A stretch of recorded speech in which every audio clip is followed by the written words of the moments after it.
सुगस Tata Alexei ने आज के दिन अपने क्वार्टर 3 के रिजल्ट्स अनाउंस कर दिए हैं। अब एक होती है प्री रैली और एक होती है पोस्ट रैली की रिजल्ट्स की एंटिसिपेशन पर स्टॉक क्या करता है, प्री रैली देता है जहां पर इन्वेस्टर्स एक्टिव रहते हैं। पोस्ट रैली होती है कि कंपनी के नंबर्स कैसे आते हैं।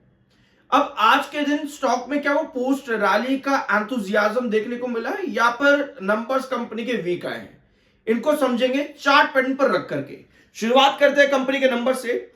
क्वार्टर 3 का परफॉर्मेंस कंपनी का कैसा आया है, ये है कंपनी के नंबर्स। और जितने भी फिगर्स आप यहां स्क्रीन पर देख रहे हो जैसे कि 99,951, ये सारी फिगर्स लाख्स में है, बट चिंता मत करना, हाथों हाथ इनको करोड़ में कन्वर्ट कर देंगे। ठीक है, शुरुआत करते हैं टोटल इनकम फ्रॉम ऑपरेशंस यानी कि कंपनी की नेट इनकम से, जो कि आई है 99,951 लाख की। लेकिन अगर आप इस डेसिमल जो कि आपको दिख जाएगा यहां पर देखना, डेसिमल आपको यहां दिख रहा होगा 51.25, अगर आप डेसिमल के 2 डिजिट के बाद में डेसिमल लगा देते हो तो ये बन जाती है कंपनी की करोड़ में फिगर्स, यानी कि 999 करोड़ कंपनी का टोटल इनकम आया है दिसंबर 2025 में, जो कि सितंबर में था 966 करोड़ का, और पिछले साल था 979 करोड़ की कंपनी की टोटल इनकम। यानी कि कंपनी ने क्या किया है, ईयर ऑन ईयर बेसिस पर भी कंपनी ने इंक्रीज दिया है और क्वार्टर ऑन क्वार्टर बेसिस पर भी कंपनी में इंक्रीज आया है।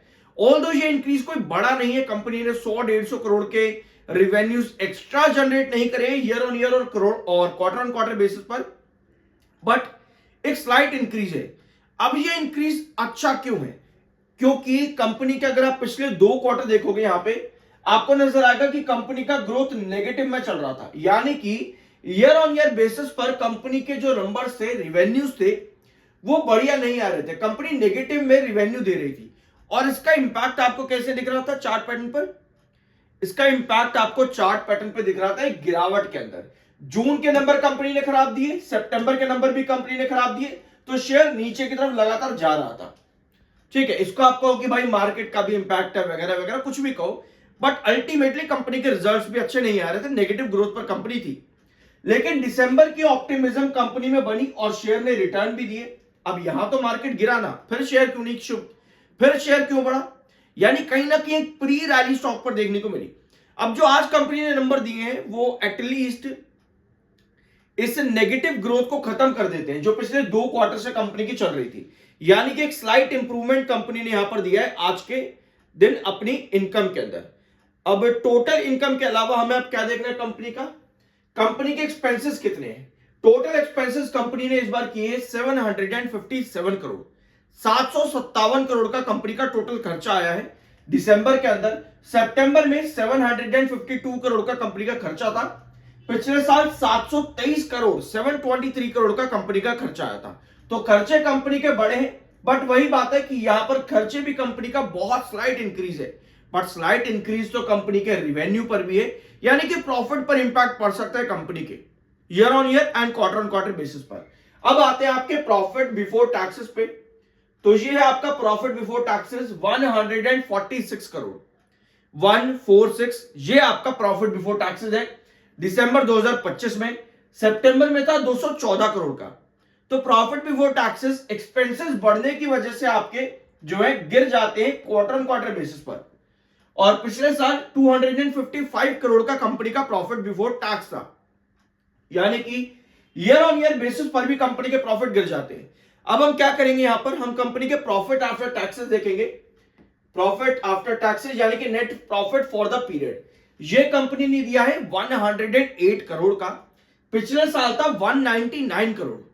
तो एक बड़ा डिक्लाइन आया है कंपनी के प्रॉफिट्स के अंदर, कितना, लगभग अराउंड 91 करोड़ के आसपास का, अराउंड 91 करोड़ के आसपास का कंपनी का डिक्लाइन है प्रॉफिट्स के अंदर। इसके साथ में सितंबर में था 154 करोड़ का कंपनी का प्रॉफिट। तो क्वार्टर ऑन क्वार्टर और ईयर ऑन ईयर बेसिस पर कंपनी का ग्रोथ क्या जाएगा, प्रॉफिट्स के अंदर एनुअल ग्रोथ नेगेटिव जाएगा। अब ये देखते हैं यहां पे कि कंपनी ने पिछले सितंबर में क्या किया था, क्योंकि हमको ना अल्टीमेटली कंपनी की ग्रोथ देखनी होती है, कंपनी कर क्या रही है एक्चुअल में। अब कंपनी का यही ग्रोथ चल रहा है पिछले 4 क्वार्टर से लगातार नेगेटिव प्रॉफिट के अंदर। ये कंपनी का एनुअल परसेंटेज है प्रॉफिट ग्रोथ के अंदर, ये सितंबर 2025 का है। यानी इस बार भी कंपनी ने वही किया है। और इस बार का ग्रोथ कितना है, पिछले क्वार्टर में -33% का ग्रोथ था कंपनी का माइनस के अंदर, और इस क्वार्टर के अंदर कंपनी ने कितना दिया है, एक बार देखते हैं यहां पर 108 करोड़ दिया है। पिछले क्वार्टर, पिछले साल था 199 करोड़ का, यानी 91 करोड़ का डिक्लाइन है। अब ये 91 करोड़ लगभग बन जाता है 40% के आसपास। तो इस बार कंपनी का जो ग्रोथ है ईयर ऑन ईयर बेसिस पर वो 40% का डिक्लाइन दे रहा है, लगभग आप इसको कैलकुलेट कर लेना, मैं आपको अप्रोक्सीमेटली बता रहा हूं। लगभग कंपनी ने -40% का ग्रोथ दिया प्रॉफिट पे। लेकिन अच्छी चीज ये है कि कंपनी ने एटलीस्ट रेवेन्यू पर पॉजिटिव ग्रोथ दिया है, ये एक अच्छी बात है कंपनी के लिए। तो ओवरऑल कंपनी के रिजल्ट कैसे हैं, कंपनी के रिजल्ट मेरे हिसाब से फ्लैट है। लेकिन क्या इन फ्लैट रिजल्ट्स के साथ में स्टॉक हमको रिटर्न दे सकता है? ठीक है, इसको समझते हैं। यहां पे टेक्निकली मैं आपको बता दूं कि स्टॉक इस समय एमएफआई बेरिश है और आरएसआई न्यूट्रल है। वीडियो में यहां तक आ गए हो, सब्सक्राइब जरूर कर देना। I am NISM certified. ये है स्टॉक का चार्ट पैटर्न।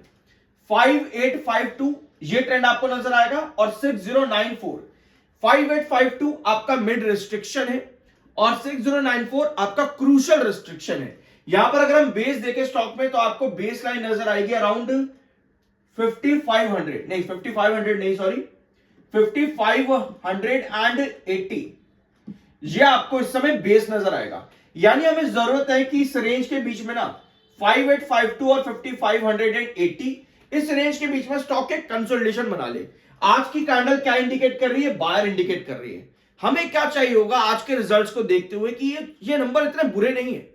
एटलीस्ट रेवेन्यू के अंदर तो कंपनी ने इंप्रूवमेंट दिखाया है, प्रॉफिट्स में भले ही कंपनी ने और ग्रोथ खराब किया है, कंपनी के नंबर बुरे नहीं है। कंपनी के नंबर हम कह सकते हैं येलो जोन के अंदर है। ग्रीन मतलब बढ़िया, येलो मतलब ठीक ठाक, और रेड मतलब बहुत बुरे।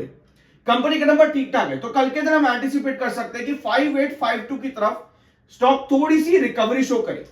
अगर इस तरह की कैंडल होती है तो भैया आप वापस से नीचे की तरफ गिरोगे, ये कैंडल जो भी आपको यहां पर नजर आ रही है। लेकिन सस्टेन करना जरूरी रहेगा 5852 पर, क्योंकि अगर रिजेक्शन फेस करता है 5852 पर, वो एक अच्छा सीन नहीं रहेगा। उस कंडीशन में 5580 आपका गिर जाएगा। तो हमें चाहिए सस्टेनेबिलिटी 5852 पर, ताकि 6094 की तरफ आप जा सको, यानी कि ब्रेकआउट जोन की तरफ। तो चार्ट पैटर्न पर कहानी अलग है, नंबर्स कंपनी के कुछ और दिखा रहे हैं। तो कल के सेशन में 5852 का रिजेक्शन अगर बनता है तो अवॉइड करना ज्यादा बेटर है। सस्टेन करता है तो 6094 की तरफ जाता देखने को मिल सकता है कमिंग सेशंस के अंदर। तो ये है कंपनी की सिचुएशन आज के दिन। आई होप कि इस वीडियो में आपको कुछ नया सीखने को मिला होगा। तो सब्सक्राइब कर दिया करो, मेहनत लगती है वीडियो बनाने में, और सब्सक्राइब करने की अच्छी चीज पता है क्या है, पैसे नहीं लगते इस चीज के, फ्री ऑफ कॉस्ट है।